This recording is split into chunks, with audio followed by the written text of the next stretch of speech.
বাৰকাতুহু। আপোনালোক আটাইলৈকে ঈদ উল ফিতৰৰ আন্তৰিক শুভেচ্ছা জ্ঞাপন কৰিছো আজ্ঞাথুৰি আঞ্চলিক ঈদগাহ কমিটিৰ তৰফৰ পৰা।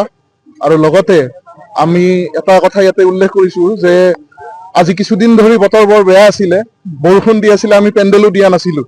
কিন্তু আজি আল্লাহৰ ৰহমত ইনশাআল্লাহ তাআলা গোটেই নামাজৰ সময়খিনিত আমি বিনা বৰষুণৰ উজুহাত বা বৰষুণে আমাক কোনো বাধা বিঘিনি দিব পৰা নাই, এইটো আল্লাহৰ ৰহমত বুলি স্বীকাৰ কৰিছো ইনশাআল্লাহ তাআলা। আৰু ইয়াৰ জৰিয়তে দি সমগ্ৰ অসম তথা ভাৰতবৰ্ষক আমি আটাইকে ঈদ উল ফিতৰৰ আন্তৰিক আৰু হিয়া ভৰা উল্লেখ জনাইছো। লগত এটা বিশেষ কথা মই ক'ব খুজিছো যে যিহেতু যুদ্ধৰ পৰিৱেশ, আমি যুদ্ধ বিচৰা নাই, এই ঈদে যাতে আমাৰ মাজত সমগ্ৰ বিশ্বত আমাক শান্তি দিয়ে তাকে আমি কামনা কৰিছো। আৰু ইয়াৰ জৰিয়তে আমি ক'ব খুজিছো ইনশাআল্লাহ তাআলা উই ডিসএগ্ৰি উইথ ৱাৰ, ফ্ৰী পেলেষ্টাইন। আখিৰ দাৱানা আলহামদুলিল্লাহি ৰাব্বিল আলামিন। সমূহ অসমবাসী ৰাইজলৈ ঈদ উল ফিতৰৰ শুভেচ্ছা থাকিল। আশা কৰিছো আজি এই পবিত্ৰ দিনত সমগ্ৰ অসমৰ মোৰ সন্মানীয় শ্ৰদ্ধা ৰাইজলৈ ঈদ উল ফিতৰৰ শুভেচ্ছাৰ লগতে সকলোৰে মনৰ কামনা যাতে মহান আল্লাই কবুল কৰে। আৰু আমাৰ ইয়াতে প্ৰায় 2,000 পৰা 3,000 মানুহ সমাবেত হয় প্ৰতি বছৰে, আৰু শান্তি শৃংখলাবদ্ধতা বজাই ৰাখি আমাৰ ইয়াতে ঈদ পালন কৰা হয়। ইয়াতে বহুত দূৰ দূৰণিৰ পৰা মানুহ আহে। আমি সকলোকে যেনেকৈ পাৰো আমি শুশ্ৰূষা কৰি তেওঁলোকক ঈদৰ নামাজ পঢ়িবলৈ সুবিধা সুযোগ কৰি দিওঁ।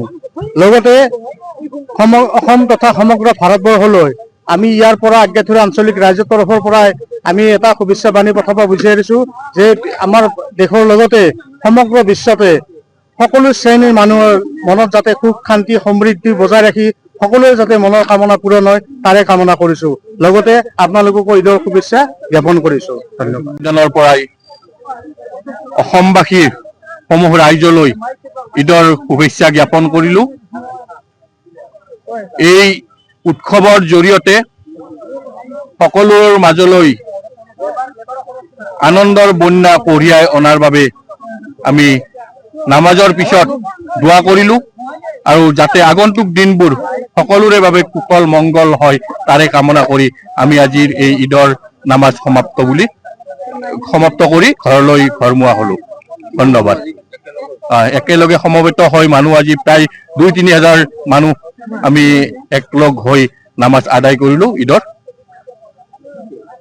ৰিপৰ্টাৰ ডাঙৰীয়াক নমস্কাৰ জনাইছো। তেখেতে যথাসময়ত আহি আমাৰ এই ঈদৰ বাৰ্তাটো গোটেই পৃথিৱীতে বিলাবৰ কাৰণে যি পদক্ষেপ লয় তেখেতক ধন্যবাদ জনাইছো।